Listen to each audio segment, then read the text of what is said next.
Dans la première partie de cet épisode, nous sommes sortis du factuel et rationnel pour aller creuser la motivation des individus, le besoin de convaincre et de donner envie pour réussir à embarquer les acteurs dans la stratégie de décarbonation de l'organisation.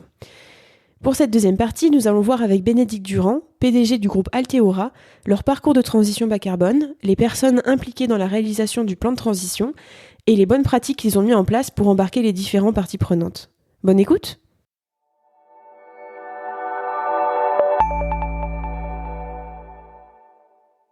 Alors, bonjour Bénédicte, est-ce que vous pouvez commencer par vous présenter ainsi que présenter votre entreprise avant qu'on rentre dans le vif du sujet? Bonjour Suzy, bien sûr. Donc, je suis Bénédicte Durand, je dirige un groupe industriel qui s'appelle Alteora.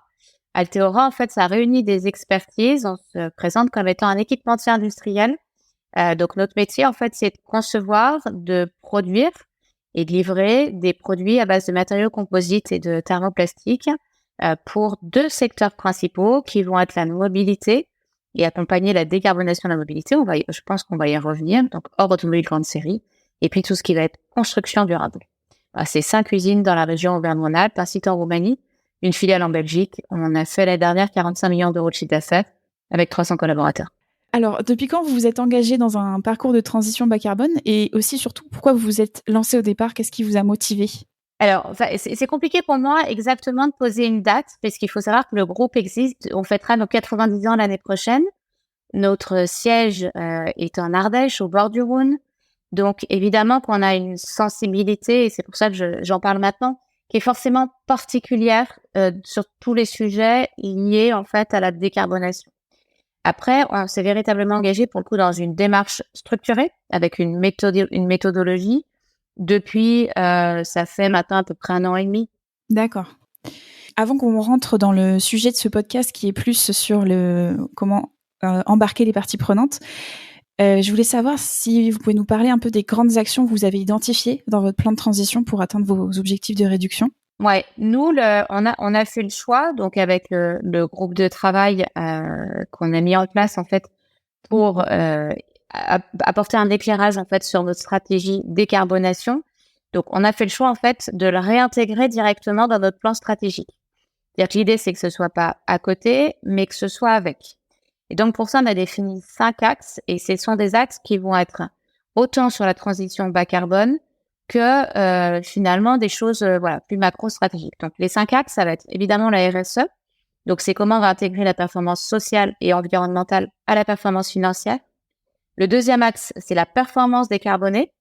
Et là, c'est combiner énergie décarbonée, innovation technologique et excellence opérationnelle. Le troisième, c'est l'économie circulaire. L'objectif, c'est d'inscrire les flux physiques associés au cycle de vie des produits dans une économie circulaire principalement locale. Alors nous, quand on dit local, c'est national.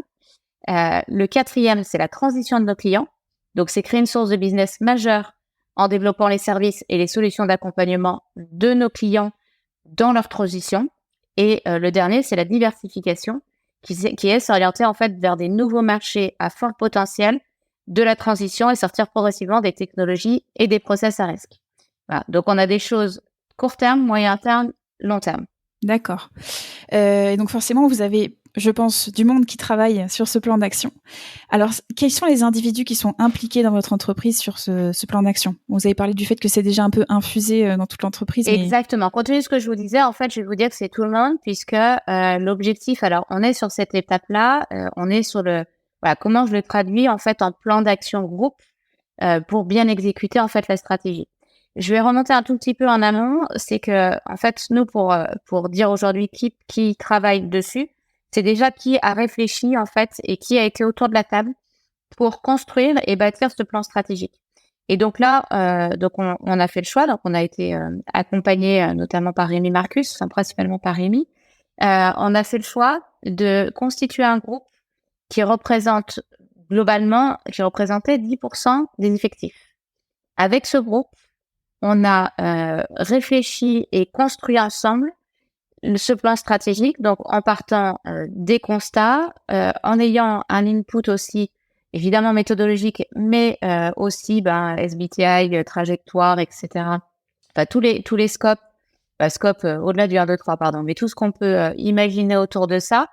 Comment on fait ça? On l'a passé au travers d'un filtre, on l'a canalisé pour que ça devienne un plan stratégique. Donc, in fine, quand on a démarré la réflexion avec quasiment 30 collaborateurs, en fait, le déploiement de la feuille de route, il est beaucoup plus simple parce que comme ils ont été acteurs et qu'ils ont participé à la construction, en fait, ils se sentent acteurs, évidemment, et ils portent, en fait, la suite. Donc, il n'y a pas, enfin, voilà, évidemment, derrière que l'impulsion, de toute façon, et au démarrage, à mon sens, je pense qu'il est important qu'elle vienne de la direction, que la direction soit incarnée par une ou plusieurs personnes, en fait, peu importe. Mais malgré tout, même si on n'est plus, on évite les stratégies descendantes, néanmoins, je pense que l'impulsion, elle doit venir de la direction. Et après, nous, on l'a co-construit et co-animé avec tout un groupe de travail. D'accord. Est-ce que vous avez eu des freins? Est-ce que ça a été difficile d'embarquer les individus dans le plan de décarbonation? Et voilà, est-ce que vous faites face à des freins particuliers? Alors, des freins en tant que tels, non, parce qu'en fait, pour nous, c'était une trajectoire finalement qui était déjà infusée depuis un moment. C'est vrai moi, j'ai souvent parlé de RSE, donc qu'on appelle ça RSE. Il y a beaucoup de choses qui pour nous étaient du bon sens et du pragmatisme. Et c'est d'ailleurs aussi comme ça qu'on a construit le plan 2030, parce qu'en fait, finalement, c'est aussi d'être quand on achète de l'industrie française ou européenne, en fait, on participe de facto à la transition bas carbone. Donc, voilà, finalement, c'est d'être aussi la solution pour nos clients. Donc, c'est des choses. Alors, évidemment, il y a des choses beaucoup plus complexes et notamment le suivi, notamment le suivi des émissions GES, la réduction, etc. Ça, c'est beaucoup plus technique, mais compte tenu de la manière dont on l'a construit et co-construit, en fait, plutôt que des freins, évidemment, plutôt des gens qui sont moins convaincus, qui sont moins ambassadeurs, mais des freins et des opposants, non. Voilà. Après, comme toutes les fonctions d'entreprise étaient représentées, on avait aussi toutes les personnalités. Voilà, il y en a qui, sur certaines thématiques, se retrouvaient naturellement sur des positions un peu plus en retrait parce que c'était peut-être un peu trop théorique.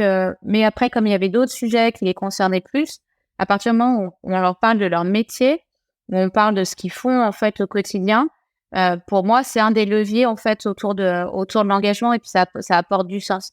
Et puis j'ai en tête notamment cet exercice que beaucoup font, mais autour de la fresque du climat.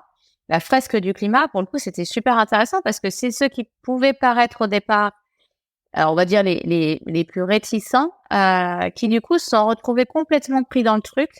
Ouais, et j'ai quelques flashs qui sont où ils ont vraiment touché du doigt en fait des conséquences du climat et de dire que finalement cet enjeu qui pour quasiment tous fait partie de leur vie quotidienne, compte tenu encore une fois de notre environnement dans lequel on évolue, hein, on n'est pas des citadins, enfin voilà, on est vraiment sur ces notions de ce qu'on appelle aujourd'hui des territoires, de la conscience de son environnement finalement, qu'il fallait aussi qu'elle ait un sens par rapport à leur job. Voilà, c'est là où ça devient après hyper intéressant. Vous avez évoqué la fresque du climat et justement ma question suivante c'était de savoir si vous avez mis en place des ateliers, des actions, des bonnes pratiques, des protocoles dans votre entreprise pour convaincre et donner envie de s'engager, de s'impliquer dans ce plan de transition. Alors ça, c'est ce que je vous disais, c'est ce qu'on est en train de construire. Donc ça sera plutôt pour la fin d'année, puisque là, l'objectif, ça va être de partager le plan stratégique, donc le plan 2030 à l'ensemble des collaborateurs. Avant ça, surtout la méthode sur laquelle on a construit cette démarche, et ça me semble important, c'est acte pas à pas. Et ça, c'est ça a été très structurant en fait dans notre construction. Donc au travers de ça, en fait, c'est comme ça, au travers des 5 axes, on va retrouver derrière des ateliers, des plans d'action.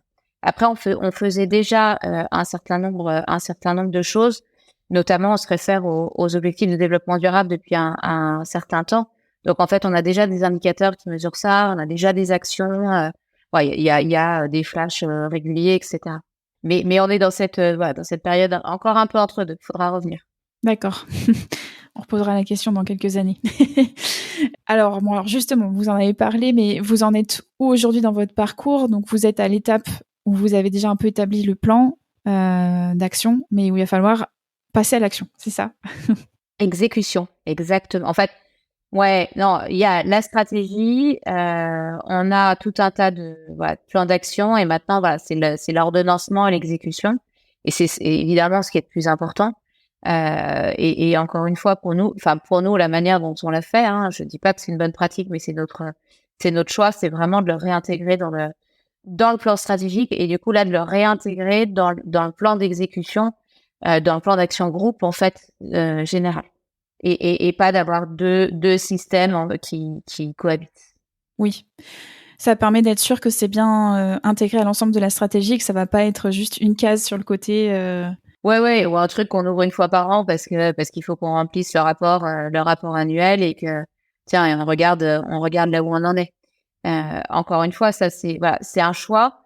Je pense aussi que par rapport à ça, on avait aussi une certaine maturité, je pense, pour le faire. D'accord. Merci beaucoup pour ce témoignage et puis bonne continuation pour la suite de votre plan de transition. Merci.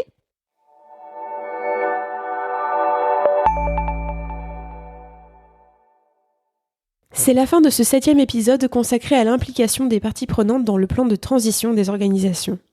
J'espère que les pistes de Rémi vous auront donné quelques clés pour avancer au sein de votre propre structure et que le retour d'expérience de Bénédicte Durand vous aura intéressé. À bientôt!